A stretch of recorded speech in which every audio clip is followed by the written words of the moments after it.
আমাদের এই ক্যাম্পাস ঢাকা বিশ্ববিদ্যালয় ক্যাম্পাস, এই ক্যাম্পাসের মধ্যে কোনো ধরনের গণরুম নেই, কোনো ধরনের গেস্ট রুম কালচার নেই, কোনো ধরনের ক্ষমতার রাজনীতি নেই, মাসল পাওয়ার পলিটিক্স নেই, ফাওয়া খাওয়ার রাজনীতি নেই। এই বাংলাদেশ বিনির্মাণ করার জন্য এই ঢাকা বিশ্ববিদ্যালয়কে এক্সাম্পল সেট করতে হবে।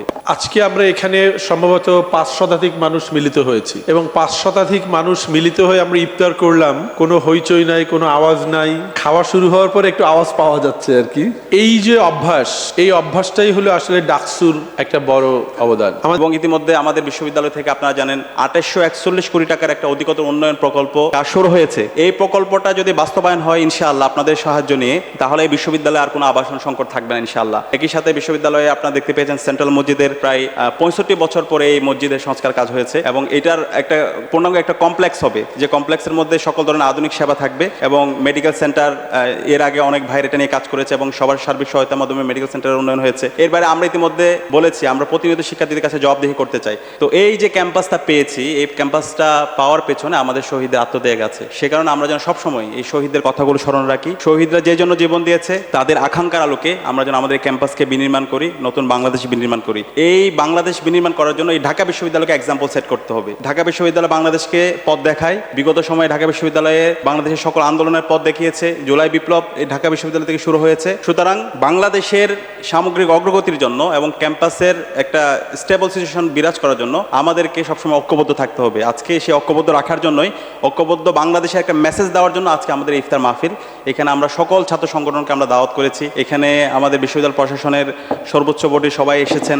একই সাথে আমাদের সামাজিক সংগঠনের যারা নেতৃবৃন্দ আছে তারা উপস্থিত হয়েছেন। একই সাথে ডাকসুর যারা বিভিন্ন পর্যায়ের প্রার্থীরা ছিল, আমাদের যারা সহযোদ্ধা আছে, আমরা তাদেরকেও দাওয়াত দিয়েছি। তো আমরা সবাই একসাথে মিলে বাংলাদেশ নির্মাণ করতে চাই। আমাদের মধ্যে রাজনৈতিক আদর্শিক ভিন্নতা থাকতে পারে, কিন্তু বাংলাদেশ প্রশ্নে আমরা সবাই এক। নতুন বাংলাদেশ প্রশ্নে আমরা সবাই এক। জুলাইয়ের আকাঙ্ক্ষার আলোকে একটা ইনসাফ ভিত্তিক বাংলাদেশ বিনির্মাণের প্রশ্নে আমরা সবাই এক। তো সে কারণে এই গণতান্ত্রিক পরিবেশটাকে একটা স্থায়ী রূপে নিয়ে যাওয়ার জন্য আমাদেরকে ঐক্যবদ্ধ থাকতে হবে। আমরা আশা করছি আমরা সবাই ঐক্যবদ্ধভাবে আমাদের কাজগুলো করে যাবো ইনশাআল্লাহ। আর এই ডাকসু নির্বাচনের ব্যাপারে আপনাদের পক্ষ থেকে পরামর্শ এসেছে, ডাকসু নির্বাচনটা যেন একাডেমিক ক্যালেন্ডারভুক্ত করা হয়। আমাদের যে দ্বিতীয় কার্যনির্বাহী মিটিং ছিল, সেই নির্বাহী মিটিংয়ে সর্বসম্মতিক্রমে সেটা পাশ হয়েছে। আমরা ইতিমধ্যে বিশ্ববিদ্যালয় প্রশাসনের কাছে দিয়েছি এবং এটা ইতিমধ্যে একাডেমিক ক্যালেন্ডার যে কমিটি আছে সেখানে তালিকাভুক্ত হয়েছে এবং খুব দ্রুত সময়ের মধ্যে এটা তালিকা আকারে প্রকাশ হবে ইনশাআল্লাহ। এবং প্রতি বছর নির্ধারিত সময় ডাকসু নির্বাচন হবে।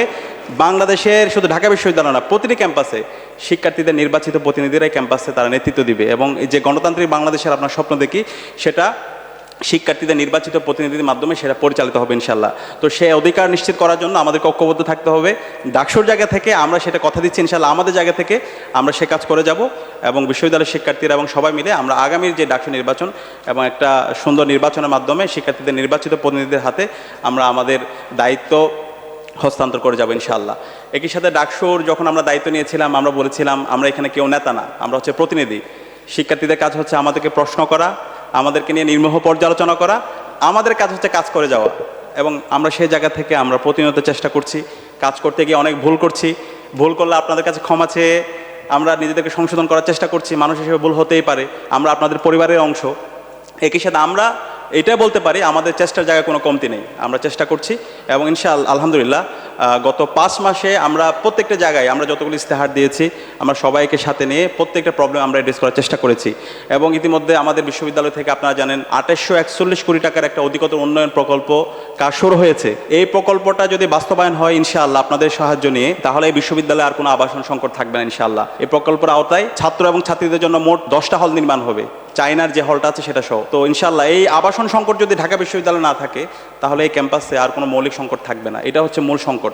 এই আবাসন সংকট দিয়েই গণরুম কালচার তৈরি হয়, গেস্ট রুম কালচার তৈরি হয়, শিক্ষার্থীদেরকে গোলামের মতো করে ব্যবহার করা হয়। তো সেই আর ফেসিবাদী আমলের যে রাজনীতি, ছাত্র রাজনীতি, সেটা আমরা ফিরে যাওয়ার আর কখনো আমরা সুযোগ দিব না। সে পথকে আমরা চিরতর বন্ধ করে দেবো ইনশাআল্লাহ। তো সেটার জন্য আমাদের এই প্রকল্পটা বাস্তবায়ন হওয়া দরকার। এই প্রকল্প বাস্তবায়ন করার জন্য আপনাদের সহযোগিতা দরকার, বিশ্ববিদ্যালয় প্রশাসনকে প্রেশার ক্রিয়েট করা এবং সঠিক সময়ে যে নির্ধারিত রোডম্যাপ দেওয়া হয়েছে সেই সময়ের মধ্যে যেন কাজ শেষ হয়, সেটার জন্য আমাদেরকে সর্বোচ্চ কাজ করতে হবে। একই সাথে বিশ্ববিদ্যালয়ে আপনারা দেখতে পেয়েছেন সেন্ট্রাল মসজিদের, এটা আমাদের জায়গা থেকে বিশ্ববিদ্যালয় প্রশাসনকে বলেছি প্রায় 65 বছর পরে এই মসজিদের সংস্কার কাজ হয়েছে এবং এটার একটা পূর্ণাঙ্গ একটা কমপ্লেক্স হবে, যে কমপ্লেক্সের মধ্যে সকল ধরনের আধুনিক সেবা থাকবে এবং মেডিকেল সেন্টার, এর আগে অনেক ভাইয়ের এটা নিয়ে কাজ করেছে এবং সবার সার্বিক সহায়তার মাধ্যমে মেডিকেল সেন্টারের উন্নয়ন হয়েছে। এর বাইরে আমরা ইতিমধ্যে বলেছি আমরা প্রতিনিয়ত শিক্ষার্থীদের কাছে জবাবদিহি করতে চাই। সে জবাবদিহিতার অংশ হিসাবে আমরা ইতিমধ্যে 4 মাসে কি কাজ করেছি সেটার একটা স্মারক আমরা বের করেছি এবং আমরা প্রতি মাসেই আমাদের কাজের আপডেটগুলো নিয়ে শিক্ষার্থীদের মুখোমুখি হব, শিক্ষার্থীদের প্রতিটি হলে হলে যাব এবং শিক্ষার্থীদের কাছে জবাবদিহিতা করব। শিক্ষার্থীরা হচ্ছে আমাদের বৈধতা এবং শিক্ষার্থীদের যে আকাঙ্ক্ষা তাদের প্রত্যাশার আলোকে একটি আপনার স্বপ্নের ক্যাম্পাস বিনির্মাণ করবো ইনশাআল্লাহ। তো আমরা আশা করছি আমাদের এই ঢাকা বিশ্ববিদ্যালয়ে যে গণতান্ত্রিক যে পরিবেশ শুরু হয়েছে, তৃণমূল পর্যায়ে সেই পরিবেশটা আমাদেরকে ছড়িয়ে দেওয়া দরকার।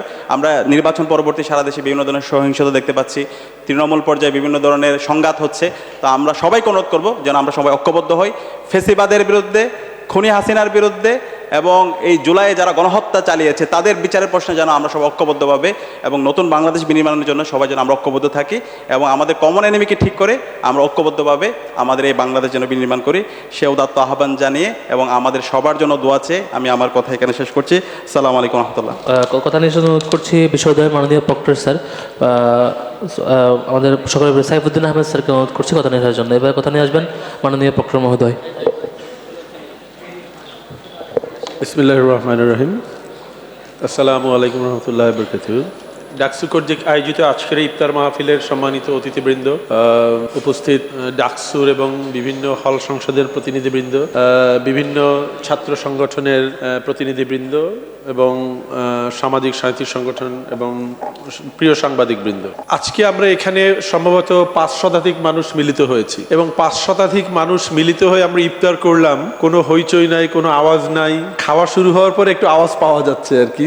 এই যে অভ্যাস, এই অভ্যাসটাই হলো আসলে ডাকসুর একটা বড় অবদান। আমাদের ভিপি বলে গেছেন যে ক্যাম্পাসে এখন গণরুম নাই। আমার মনে আছে আমরা যখন হলে থাকতাম তখন আমরা সিনিয়র হয়ে যাওয়ার পরে ডাবলিং করতে হতো। তো আমাদের হলের নেতৃবৃন্দকে বলতাম, ভাই এই ডাবলিং তো আর করা যায় না।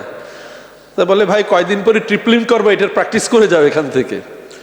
কিন্তু এখন আমি জানি অনেক হল আছে যারা সিঙ্গেল সিট দিচ্ছে শিক্ষার্থীদের। ঢাকা বিশ্ববিদ্যালয়ে এটা আমরা হয়তো 5ই আগস্ট আগে ভাবি নাই।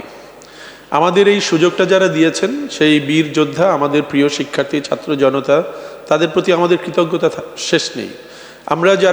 তোমরা যারা প্রতিনিধি আছো এই বিভিন্ন হল এবং ডাকসুর, বিভিন্ন শিক্ষার্থী যারা আছো, তোমাদের কাছে অনুরোধ থাকবে আমরা যে যাই করি না কেন এই কথাটা যেন আমরা কোনোদিন ভুলে না যাই। আজকে আমরা এখানে এই পর্যায়ে এসেছি ওদের আত্মত্যাগের বিনিময়ে এবং আমরা সবসময় ওদেরকে আমরা দোয়ায় রাখবো এবং ওরা যেটা চেয়েছিল সেটা থেকে যেন আমরা কোনোদিন বিচ্যুত না হই সেটা আমরা মাথায় রাখবো। কেউ যদি আমাদের বিচ্যুত করতে চায় তখন আমরা রুখে দাঁড়াবো, ঐক্যবদ্ধভাবে রুখে দাঁড়াবো, কোনো পিছপা হব না। এই কয়েকটা সংকল্প যদি আমরা রাখি, ইনশাল্লাহ ঢাকা বিশ্ববিদ্যালয় এবং বাংলাদেশ পথ হারাবে না। ধন্যবাদ সবাইকে। সম্মানিত বন্ধুগণ, অনেক ভিন্ন ভিন্ন সংগঠনের প্রতিনিধিবৃন্দ এখানে উপস্থিত আছেন। আমি প্রথমে ক্ষমা চেয়ে নিচ্ছি, সবাইকে আমরা সুযোগ করে দিতে পারি নাই, সুযোগ করে দিতে পারলে ভালো হতো।